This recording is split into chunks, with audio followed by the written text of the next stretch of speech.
안녕하세요.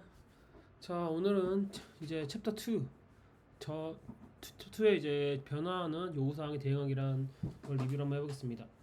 자, 이제 요구사항이 있어요. 농부가 이제 요구사항을 얘기하는데, 나는 녹색인 사과를 모두 찾고 싶다. 아니면 뭐 150g 이상인 사과를 모두 찾고 싶다. 아니면 또 조건이 150g 이상이면서 녹색인 사과를 모두 찾고 싶다라는 요구사항들이 있다고 해봐요. 근데 이 요구사항들이 한 번에 나온 게 아니라 위에서부터 시간이 지남에 따라 변경이 되는 거예요. 그럼 이렇게 변경이 되면은 개발자는 사용자의 요구사항에 어떻게 대응을 해야 될까요? 그럼 우선 이제 엔지니어링 비용을 최소화하면서 쉽게 구현이 가능해야 되고 유지 보수가 좀 쉽게끔 만들어야겠죠. 자, 여기서 이걸 위해서 이제 동작 파라미터라는 개념이 나오게 됩니다. 동작 파라미터라는 건 뭐냐면은 behavior parameterization 이라고 해서 아직 어떻게 실행할 것인지 전략이죠. 그걸 결정하지 않은 코드 블록이고요. 그 코드 블록의 실행은 나중에 미뤄져요. 즉 런타임 때 그때 코드 실행이 시작이 된다는 거죠. 그 예제를 한번 보면은 이제 한번 일단 이 요구사항을 맞춰서 한번 저희가 개발자로서 구현을 한다고 생각을 한번 해보죠. 자, 그러면은 첫 번째 요구사항이 제거 목록 앱에서 처음에 녹색 사과만 필터링하는 기능을 추가하고 싶어요. 그럼 보면은 한번 녹색 사과만 필터링하는 코드를 한번 적어보도록 할까요? 여기 enum 클래스에서 컬러를 정의를 해주고요. 레드와 그린으로 빨간과 초록 사과가 있는 거죠. 첫 번째로 적었을 때 저희는 이제 static 메소드에서 이제 filter green apple이라는 저희가 메소드를 만들었어요. 저희는 이제 인벤토리 그래서 총 사과를 가지고 있는 리스트를 받을 거고요. 그러면 그 안에서 인벤토리를 쭉 돌면서 저희 사과마다 그럼 이 컬러가 그린인지 아닌지에 대한 조건을 걸고 그 조건을 패스를 하면은 저희가 리절트라는 값에다가 그 초록 사과들을 담아줄 거예요. 그 다음에 그 초록 사과들만 담긴 리절트를 리턴을 해줄 거죠. 자, 근데 여기서 질문이 하나 나오죠. 자, 갑작스러운 요구사항을 변경하면은 갑자기 빨간 사과도 필터링을 하고 싶어요. 아니면은 또 다른 여러 가지 색깔들도 필터링을 하고 싶은 거예요. 뭐 노란색, 옅은 녹색, 어두운 빨간색 같은 색깔들. 자, 그러면 이런 상황들을 보면은 규칙을 저희가 발견할 수가 있죠. 그래서 규칙이 있는데 이제 비슷한 코드가 지금 반복이 되게 되겠죠. 만약에 색깔에 대한 조건들을 계속 넣게 되면은 그린뿐만 아니라 레드, 뭐 라이트 그린, 뭐 다크 레드, 뭐 옐로우 이렇게 쭉 달겠죠. 그러면 비슷한 코드가 반복이 될 거예요. 그죠? 그러면은 저희가 갖고 있는 규칙은 이 비슷한 코드들을 추상화시킬 겁니다. 그래서 추상화라는 의미는 뭐냐면은 공통적인 거를 묶는다는 얘기고 그거를 저희가 컬러를 이제 파라미터화를 해서 묶어줄 겁니다. 자, 그럼 두 번째로 한번 시도를 해보죠. 이제 그 컬러를 파라미터화를 할 거예요, 저희가. 그래서 파라미터화 함으로써 이 필터 그린 애플의 코드를 반복하지 않고 필터 레드 애플을 구현할 수 있게끔 할 겁니다. 자, 보시죠. 그럼 여기 보면은 파라미터에 컬러가 추가가 된 걸 볼 수가 있어요. 그리고 똑같이 인벤토리를 루핑 돌면서 그럼 저희가 넣어주는 컬러에 따라서 이 컬러랑 이 저희가 만약에 빨간색을 넣어주면 이 현재 애플의 컬러가 빨간색이랑 같냐 아니면은 초록색에 넣어주면은 현재 애플의 컬러가 초록색이랑 같냐를 따지게 되겠죠. 그렇죠. 그 구현 메서드로 호출해 보면 똑같이 색깔에 저희가 원하는 필터링하고 싶은 색깔을 여기다 파라미터에 넣어주는 걸 볼 수 있습니다. 자, 농구는 만족을 하겠죠. 근데 여기서 또 다른 질문이 나오죠. 자, 이번에는 농부가 무게를 고려하고 싶대요. 그래서 가벼운 사과와 무거운 사과로 구분을 하고 싶고 그 기준은 150g 기준으로 150g보다 많이 나가면 무거운 사과, 가벼우면 차가운 사과예요. 자, 그러면 이제 무게에 대응할 수 있도록 똑같이 무게 정보도 한번 파라미터에 넣어보죠. 컬러도 파라미터에 넣은 것처럼. 자, 그럼 보면은 여기서 컬러처럼 똑같이 무게도 웨이트에 넣고 여기서 조건에 아까는 보면은 컬러랑 equal 메소드를 사용해가지고 get 컬러와 현재 저희가 넣어준 그린이나 뭐 레드 컬러가 같냐라고 했는데 여기서는 바로 웨이트랑 직접적으로 비교를 해주는 걸 알 수가 있죠. 자, 보면은 각 사과에 이제 필터링 조건을 적용하는 부분이 코드가 이 색 필터링 코드와 대부분 중복이 되는 걸 알 수가 있어요. 그죠? 그래서 이거는 이제 DRY라 해서 Don't Repeat Yourself 원칙을 위반하게 됩니다. 자, 그러면 만약에 저희가 여기 있는 탐색 과정, 지금 여기서 인벤토리 속에서 폴로프로 이제 애플을 하나씩 저희가 돌고 있는데 여기 이 탐색 과정을 거쳐서 성능을 개선한다면 어떻게 될까요? 그럼 이 메소드 전체를 손을 대야겠죠. 그러므로 이 메소드 전체에 손을 들어가니까 엔지니어링적으로는 비싼 작업입니다. 그럼 만약에 색과 작업을 똑같이 필터로 합쳐보면 어떨까요? 한 가지 필터라는 걸 만들어가지고 그 속에서 같이끔 저희가 필터링을 할 수 있게끔. 그래서 이제 뭐 만약에 어떤 기준으로 사과를 필터링하는지 구분할 방법이 필요해서 저희는 이제 플래그를 사용을 해볼 수도 있어요. 그래서 이제 두 번째까지 방법이 파라미터로서 넘겨주고 세 번째는 이제 가능한 모든 속성으로 필터링을 한번 해보는 거예요. 이것도 똑같이 파라미터에 넣고 컬러도 넘겨주고 웨이트도 넘겨주고 이번에 플래그도 넘겨줘요. 이 플래그는 뭐냐면은 조건 중에서 저희가 컬러를 하고 싶냐 웨이트를 하고 싶냐를 이제 저희가 정하는 거죠. 네. 예를 들어 플래그가 true면은 저희는 컬러만 볼 거예요. 근데 플래그가 false면은 웨이트만 볼 거예요. 그래서 위 메소드를 사용해보면 아래와 같게 나오죠. 색깔과 무게를 다 넣어주고 여기서 true는 뭐냐면은 저희는 예를 들어서 뭐 색깔만 구분을 하고 싶어요. 근데 false면은 무게만 따지고 싶어요. 여기서 저희가 이렇게 구현하면 문제가 뭐냐면 가능한 모든 속성어를 필터했을 때 문제는 현재 여기 넣어주는 true랑 false를 저희가 딱 봐서는 알 수가 없어요. 뭘 뜻하는지 직접적으로 구현체로 들어가서 봐야 돼요. 요구사항의 변경할 때 유연한 대응이 힘들죠. 만약에 이것들 이외에 또 다른 요건들 뭐 사과 크기, 모양, 출하지 등으로 필터링하고 싶으면 어떡할까요? 파라미터 개수가 무진장 많이 늘어나겠죠. 그리고 녹색 사과 중에서 무거운 사과를 필터링하고 싶으면 어떻게 될까요? 그죠? 근데 이 케이스는 뭐냐면 지금은 색깔이냐 아니면은 무게냐 둘 중 하나만 선택하는 조건인데 만약에 녹색 사과면서 무거운 사과도 필터링을 하고 싶다라고 두 가지 조건이 같이 걸리는 필터링이죠. 자, 이걸 위해서는 저희가 솔직히 아까 말했듯이 중복 필터 메서드를 만들거나 여러 가지를 만드는 거죠. 그냥 필터링에 대해서 아니면은 정말 큰 거대한 게 하나에서 필터 메서드를 구현을 해야 됩니다. 지금까지는 저희가 뭐 문자열, 정수, 불리한 값으로만 필터 메서드를 넘겼죠. 지금 보면은 문자, 컬러도 어떻게 보면 들어가면 인원 클래스로 문자죠. 그 weight 그리고 flag 이렇게 있는데 어떤 기준으로 사과를 필터링하고 효과적으로 전달할 수 없을까요? 해서 그래도 이제는 저희가 지금 비교하고 싶은 값만 넘긴 게 아니라 실제로 저희가 어떤 기준으로 필터링 할 것인지 기준 자체를 넘기는 거예요. 전략 자체를 넘기는 그래서 그걸 동작 파라미터화라고 합니다. 자, 그럼 이제 동작 파라미터화에 대해서 한번 알아보겠습니다. 그래서 저희는 이제 방금 전에 2.1에서 파라미터를 추가하는 게 아니라 이제는 변화하는 요구사항을 좀 더 유연하게 대응할 수 있는 방법이 필요하다는 걸 깨달았죠. 그래서 단순히 파라미터 추가는 이제 저희 최선책이 아니다 라는 걸 알았고요. 그 선택 조건을 결정한 거에 대해서 보면은 사과의 이제 어떤 속성에 기초를 해서 불리한 것을 반환을 해줄 거예요. 선택 조건이 저희는. 그래서 한번 동작 파라미터화를 위해서 한번 저희가 필요한 거를 한번 코드로 구현을 해보면 선택 조건을 결정하는 인터페이스 정의를 해줄 겁니다. 그 인터페이스는 이제 애플 프레디케이트라고 하고 이 속에는 이제 메소드가 있죠. 불리안에서 테스트라는 거 이게 보면 추상 메소드예요. 앞에 public abstract이 지금 사실상 뭐라고 해야죠? 축약이 된 건데 나중에 컴파일 타임에 컴파일러가 이제 적어줄 거예요. 메소드라서 이제 다양한 조건을 선택하는 대표의 여러 버전을 이제 애플 프레디케이트 저희 정의를 해줄 거예요. 그러니까 이제 여기 저희가 만드는 구현체들이 요 인터페이스를 저희가 임플리멘트 구현해가지고 구현체를 만들고 요 조건들을 저희가 이제 넘겨줄 겁니다. 그걸 이제 동작 파라미터고요. 보면은 애플 헤비웨이트 프레디케이트라고 해서 요게 이제 구현체로서 애플 프레디케이트를 구현을 하고 있고요. 그럼 속에 보면은 이제 이 추상 메소드를 여기서 실질적으로 구현을 하고 있죠. 애플에 대해서 get weight이 150 넘을 때 초록 사과 같은 경우는 어떻게 되죠? 색깔이 같을 때, 그죠? 그래서 보면은 이제 애플 프레디케이트는 사과 선택 전략을 캡슐화하고 있어요. 그렇죠? 현재 캡슐화라고 했죠. 이 속에 들어와야 볼 수가 있죠. 각 조건에 따라 이제 필터 메소드가 다르게 동작을 하게 되죠. 이 왼쪽 거냐 오른쪽 거냐에 따라서 필터 메소드가 다르게 작동을 하게 되지만 현재 똑같은 테스트 추상 메소드를 구현을 한 거죠. 그래서 이런 거를 저희는 전략 디자인 패턴이라고 불러요. 그래서 각 알고리즘을 이제 여기서의 알고리즘은 이 왼쪽에 애플 그린 컬러 프리디케이트랑 애플 헤비 웨이 프리디케이트 요것들이 저희 전략이죠. 이 전략들을 캡슐화하는 이제 알고리즘 패밀리에 정의를 해둬요. 알고리즘 패밀리는 여기서 보면 애플 프레디케이트예요. 여기 정의를 먼저 해놨죠. 테스트라고.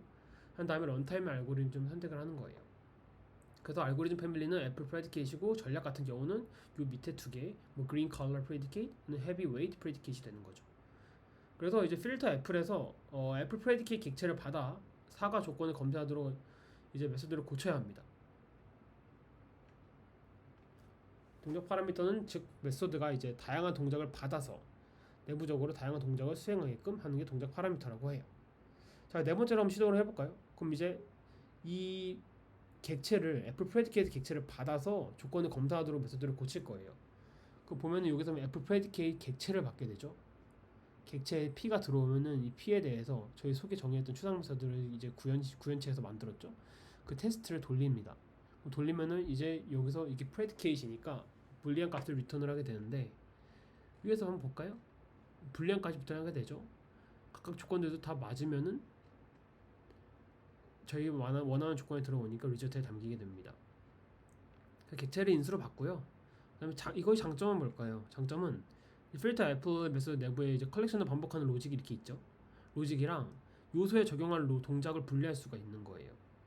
자, 보면은 실제로 저희가 P다 테스트만 보고는 이 속의 동작을 어떻게 할지 몰라요. 저희는 다만 동작은 저희는 모르지만 애플 프레디케이트의 인터페이스를 봐보면 이런 테스트가 있네, 우리는 애플 프레디케이트 해줄 거야 라는 거에 대해서만 알고 이 속의 내용을 알 필요가 없는 거죠. 약간 역할과 책임의 분리죠.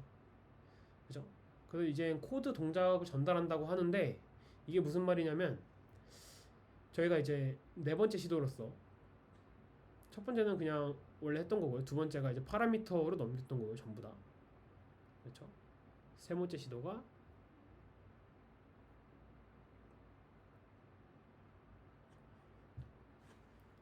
저희가 했던 첫 번째 시도부터 볼까요? 자, 첫 번째 시도는 그냥 일반적으로 저희가 구현을 한 거고, 두 번째는 색을 파라미터화를 합니다. 그렇죠? 세 번째 시도는 하나뿐만 아니라 다른 것들도 모두 필터링을 할 수 있게끔 이 파라미터에 다 추가시키는 거죠. 그 다음에 이제 네 번째가 저희가 지금 하는 것처럼 추상 조건으로 필터링을 하는 거예요. 그럼 여기서 봤을 때 메소드는 객체만 인수로 받을 수가 있어요. 그죠? 그래서 메소드를 인수로 넘길 수가 없단 말이에요. 그래서 객체를 감싸서 넘겨주는 거예요. 그래서 애플 프레디케이트 객체를 감싸서 전달을 하고요. 이 구현하는 객체, 테스트 메소드를 구현하는 객체를 이 애플 구현하는 객체가 저희 여기 있던 구현체들이죠. 이 애플 그린 컬러 프레디케이트 같은 이 구현체들을, 그렇죠, 감싸 전달을 하고, 이 구현하는 객체들, 저 구현체들을 이용해서 이 불리한 표현식을 전달을 할 수가 있는 거예요. 그렇죠? 그 넘겼기 때문에 여기서도 저희가 P다 테스트 애플이야 해서 여기서 이제 불리한 값을 도출을 할 수가 있죠. 그죠? 그래서 이렇게 불리한 객체로 감싸서 불리한 표현식을 전달하는 거를 저희는 이제 코드를 전달할 수 있는 것이나 다름없다고 간주를 하고 있고요. 나중에 이제 3장에서 배울 건데, 람다를 활용해서 그 여러 개의 저희가 계속 지금 애플 프레디케이트 클래스를 정의를 하고 있잖아요. 구현체들을 계속 만들어내고 있잖아요. 이런 표현식들을 이제 그 이 필터 애플 메소드로 바로 그냥 전달할 수 있는 방법을 설명을 해줄 겁니다. 따로 이제 클래스들을 만들어서 또 인스턴스화를 해서 넘길 필요가 없는 거죠. 그건 이제 3장에서 람다에 대해서 배울 거고요. 자, 이제 한 개의 파라미터, 다양한 동작.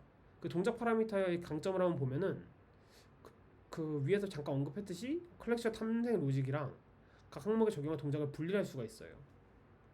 그죠? 그래서 이제 퀴즈를 위한 실내 그 텍스트북에서 나오는데, 유연한 프린트 애플을 메소드를 구현을 한번 해보는 거예요. 방금 저희가 썼던 동작 파라미터화를 이용해서요. 자, 그러면 인터페이스가 나오겠죠? 그럼 인터페이스를 구현한 구현체들이 나오겠죠. 그죠? 그럼 이 구현체들을 객체 인스턴스화 해가지고 그 구현체들이 객체를 인스턴스화해서 파라미터를 똑같이 넘겨주겠죠. 한번 보시죠, 예시를. 그러니까 주어진 예시는 요거예요. 요러한 형식을 따라서 저희가 만들어 보라는 거예요. 보면 똑같죠? 리스트 인벤트를 넘겨서 여기에 저희가 만든 그 인터페이스 이 객체가 들어오게 되겠죠. 그러면 이 인터페이스 객체에서 그 속에서 저희가 구현하는 추상 메서드 위의 값이 들어와서 애플을 넘겨주면 저희가 원하는 아웃풋이 나오고, 그 아웃풋을 출력을 하게끔 만드는 거죠. 구현체를 한번 볼까요? 구현을 어떻게 하는지 볼까요? 보면 인터페이스가 있어요. 애플 포메러라고 저희는 부를게요. 포메러라고 해가지고 이게 저희의 이제 추상적인 거죠. 테스트라는 추상 메서드가 있고, 이걸 이제 저희가 구현체를 만들어줘야 됩니다. 이거에 따라서 저희가 위에서 조건이 두 개가 있어요. 각각 사과 무게를 출력할지, 아니면 각각의 사과가 무거운지 가벼운지 출력을 할지 출력을 하는 거예요. 그럼 두 가지 조건인 거죠. 그럼 두 가지 조건에 대해서 저희가 구현체를 만들어 볼 수가 있죠.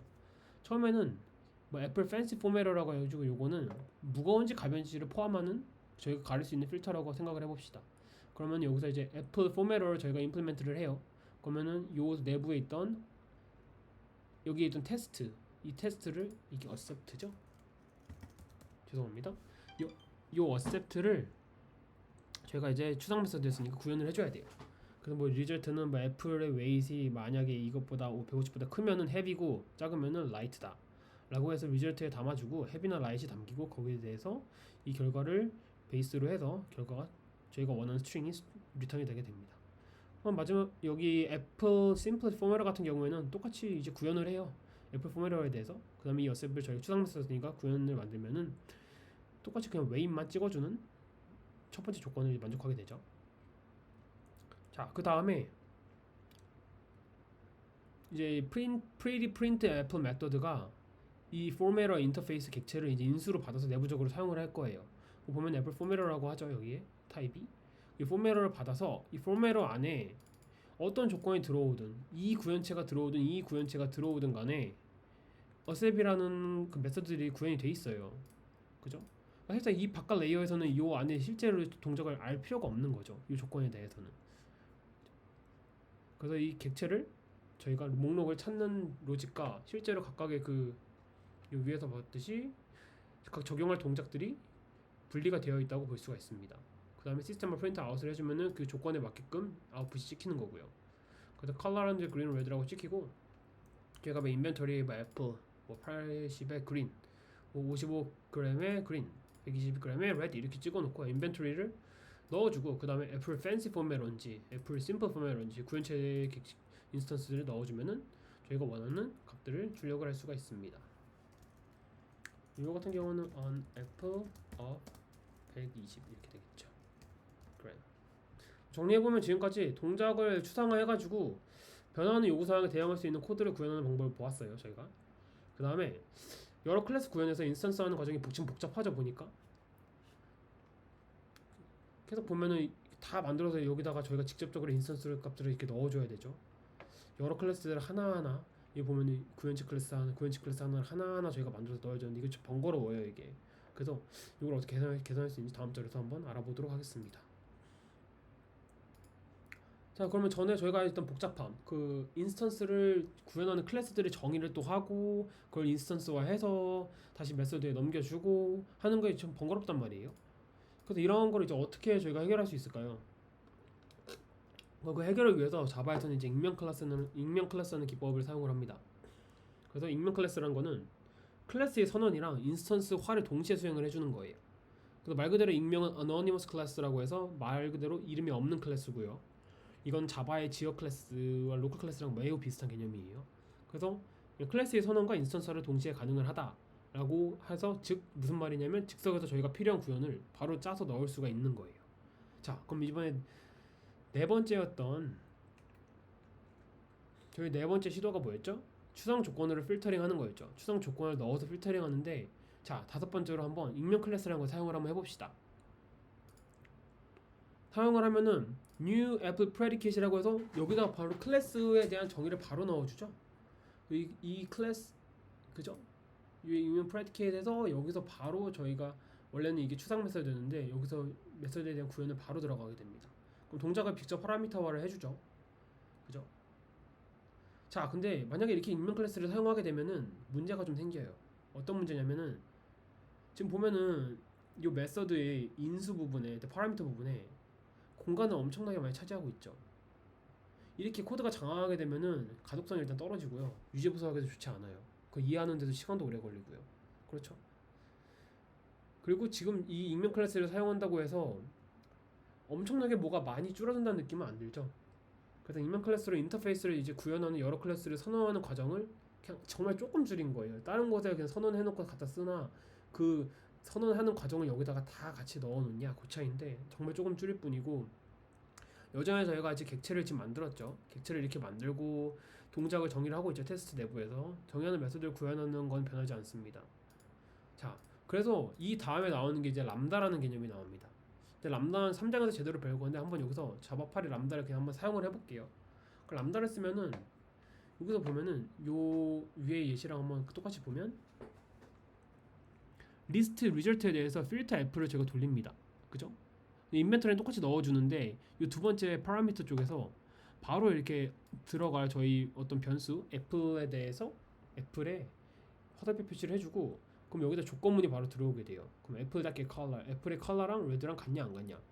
그래서 여기서 맞으면 true 값이 뭐 반환이 되겠죠. 그래서 요 람다식은 이렇게 그래서 위에 있는 이렇게 많은 양의 코드가 이렇게 줄어들게 됩니다. 람다를 사용함으로써 훨씬 간단해졌죠. 그래서 이거 보면은 이게 그거예요. 파라미터를 넣으면은 뭔가 장황해요. 양도 많아지고 아까 맨 처음 첫 번째 방식, 두 번째, 세 번째 방식까지는 파라미터를 사용했는데 보면은 정말 장황하죠. 조건이 필요할 때마다 계속 파라미터 수만 늘어나는 거죠. 장황하고 뭔가 유연하지 못합니다. 뻣뻣합니다. 근데 이제 저희가 점점 이제 그래서 파라미터화에 대한 문제점을 인식을 하고 그럼 그 다음에 저희 어프로치는 익명 클래스를 사용을 해보고 익명 클래스 사용한 다음에도 뭔가 저희가 만족스럽지 못하니까 람다라는 걸 드디어 사용을 하는데 람다를 사용함으로써 유연함과 간결함을 갖출 수 있게 되는 거죠. 자, 이제 일곱 번째로 한번 리스트 형식으로 한번 추상을 해볼까요? 여기 보면은 형식 파라미터 t가 등장을 하게 됩니다. 처음에 저희는 이제 여기다가 저희 인터페이스에는 이제 타입을 저희가 정했었는데 이제는 어떤 타입이 들어가도 상관없게끔 형식 파라미터를 적어주고요. 그럼 이 테스트에서도 받는 게 형식 파라미터로 해서끔 타입 어떤 그 값들을 받게 되죠. 그럼 여기서 이제 리스트도 받게 되고 리스트의 타입과 이 프레디케이트에서 처음에 들어가는 내부에 있는 리스트의 타입도 다 똑같이 듣게 됩니다.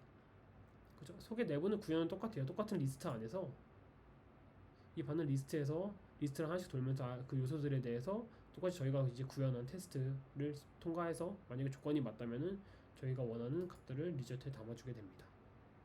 그 람다 표현식을 사용한 예제는 이겁니다. 레드 애플이면 제가 빨간색 레드 애플을 갖고 싶어요. 그럼 인벤토리에 애플이 들어올 줄 알아요. 그러니까 애플 타입의 애플이에요. 그죠? 애플이 들어오면은 이 애플이 이렇게 컬러랑 레드랑 같냐 안 같냐, true냐, false냐, 그걸 여기서 따지게 되죠. 람다 안에서. 똑같이 even number, 예를 들어 짝수냐 홀수냐에 대해서 하면은 필터를 돌아요. 그럼 넘버들이 쭉 들어오겠죠? 넘버들이 리스트가 쭉 들어오고 그럼 그 해당 요소 중 하나의 인테저 i는 만약에 이 모듈러를 해가지고 0이면 true죠. true면 even 넘버다. 아니면 false다 해서 이 리스트에 even 넘버들만 쭉 담기게 됩니다. 그래서 저희는 이제 유연성과 간결함을 람다를 사용해서 그럼 가질 수가 있게 되는 거죠.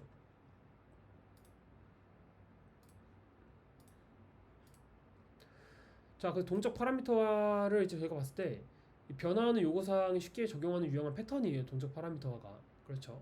그 동적 전략을 이제 캡처를 했었죠. 저희가 그 strategy 패턴이라고 해서 뭔가 공통적인 부분들을 다 묶어가지고 전략들을 이제 캡처를 시킵니다. 그 다음 메서드에 전달을 하는 거죠. 그럼 메서드의 동작 자체를 이제 파라미터로 해서 넘길 수가 있게 되는 거예요. 저희가 했던 것처럼 자바 API의 많은 메서드들이 다양한 동작으로 파라미터화를 할 수가 있어요. 그래서 이들 메서드를 이제 익명 클래스랑 같이 사용하기도 하죠. 그래서 이러한 실전 예제들을 자바 API의 예시들을 한번 알아보도록 하겠습니다. 자, 보면은 이제 컴패러터로 정렬을 한번 해볼게요. 컬렉션에도 정렬이 있죠. 컬렉션 다 솔트라고. 근데 이 컬렉션 내부에 있는 정렬은 반복적인 작업이에요. 그렇죠.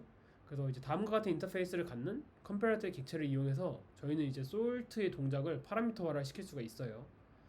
자, 한번 볼까요? 컴패러터에 가보면은 인터페이스에 컴패러터라고 하고 여기에 형식 t죠. 여기 아까 저희가 위에서 봤던 밑에서 봤던 아까 저희가 잠시만요. 여기서 봤던 동작 파라미터 쭉에서 쭉 보면은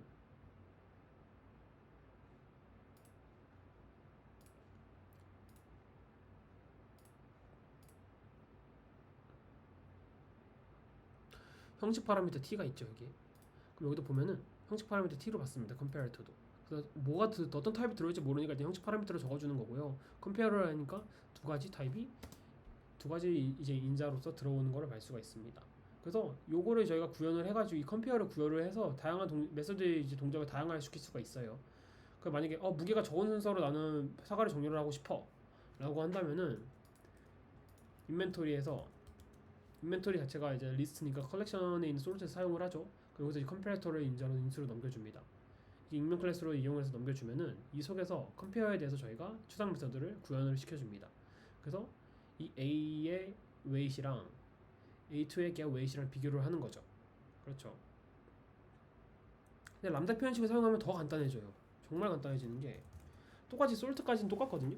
똑같은데 여기서 이제 파라미터에서 들어갈 때 인벤토리에 대해서 어차피 인자 두 개가 들어오잖아요. 여기 보면은 이 두 개에 대해서 저희는 알고 있어요. A1, A2라고.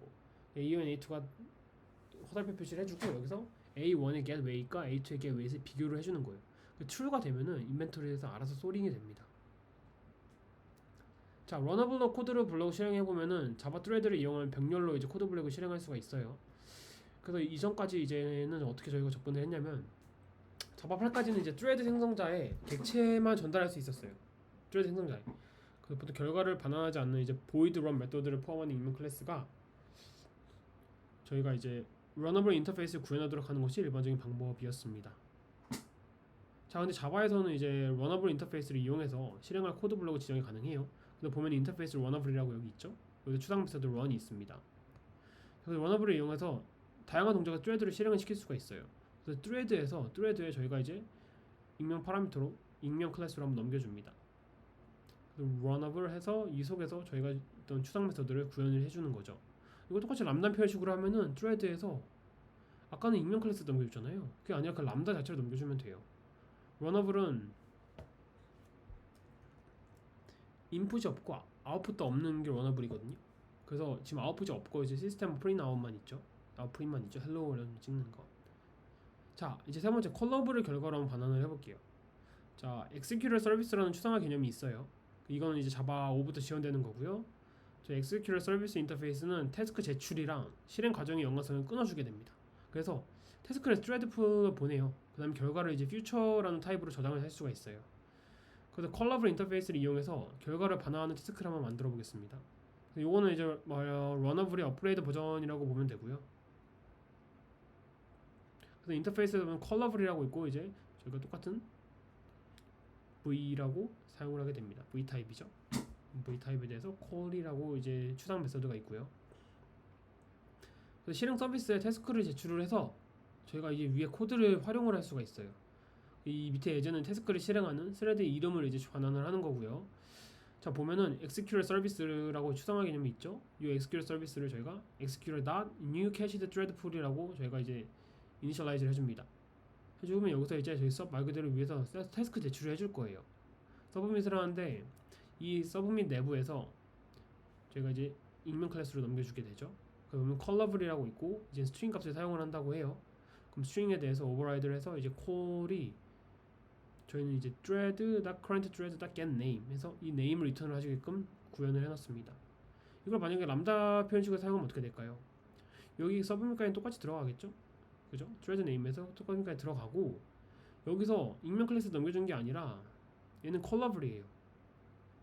컬러블은 리턴 밸류만 있어요.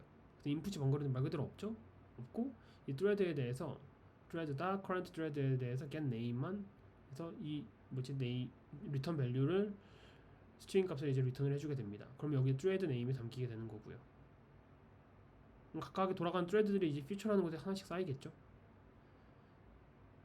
자, 이제 네 번째로 이제 GUI 이벤트 처리하기도 똑같이 처리할 수가 있습니다.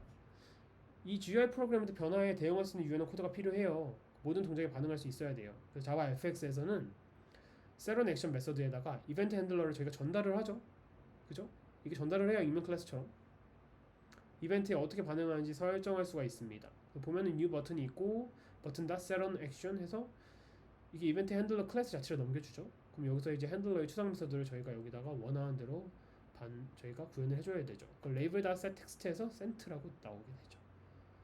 그래서 이벤트 핸들러는 이 setOnAction 메소드의 동작을 파라미터화를 해주는 거예요. 이 동작 자체를 지금 파라미터로서 넘기는 거니까 파라미터화를 한다고 표현을 할 수가 있습니다. 그 람다 표현식을 이용하면 정말 간단해져요. 셋온 액션까지 똑같겠죠.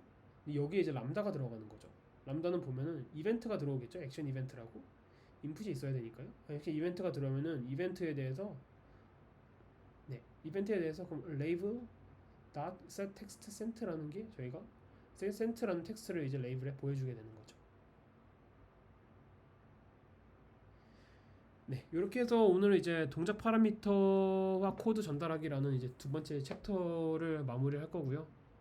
자, 이제 저희 알겠죠? 요구사항이 자주 변함에 따라서 요구사항이 변하는 거를 이제 저희가 어떻게 대응을 해야 하는지 소프트웨어적인 지식으로서 그 대응을 하기 위해서 첫 번째 저희 했던 시도가 파라미터를 넣었죠. 파라미터를 넘겼더니 조건이 늘어날 때마다 파라미터 개수가 늘어나요. 그 늘어나는데 그럼 나중에 조건이 점점 더 많아질수록 관리하기가 힘들어지게 되죠. 자, 그래서 나온 다음에 저희 어프로치가 그러면 추상적 조건을 필터링을 한번 해보자 해서 저희가 만든 구현체들을 직접적으로 이렇게 넣어줘요. 인스턴스화를 해서 넣어줍니다. 근데 넣어주었더니 아직까지 뭔가 번거로워요. 계속 클래스를 정의를 해줘야 돼요. 그 클래스들을 인스턴스화를 해서 넘겨줘야 되니까요. 그렇죠. 그렇게 해서 나온 게 복잡한 과정을 간소화하기 위해서 익명 클래스라는 거를 사용하게 됩니다. 그러면은 어딘가 클래스를 만들어서 인스턴스로 해서 넘겨주지 말고 직접 넣어보자 라고 해서 파라미터 쪽에다가 애초에 이 구현 자체를 넣어버립니다. 그래서 여기서 보면은 new apple predicate이라고 해서 현재 이 동작 자체를 저희가 여기서 구현을 들어가게 되죠. 표현을 했더니 뭔가 아직도 조금 뭔가 줄어들 뿐 그렇게 편하지 않아요. 만족스럽지 못해요. 그리고 객체를 만들고 동작을 정의하는 메소드를 구현한다는 건 그대로 변하지 않죠. 이렇게 해서부터 저희가 점점 편한 람다라는 걸 사용하게 되고요. 그래서 람다 이외에도 리스트 형식으로도 추상화를 한번 해보았습니다. 그래서 람다는 이제 제 3장에서 배우게 될 거고요.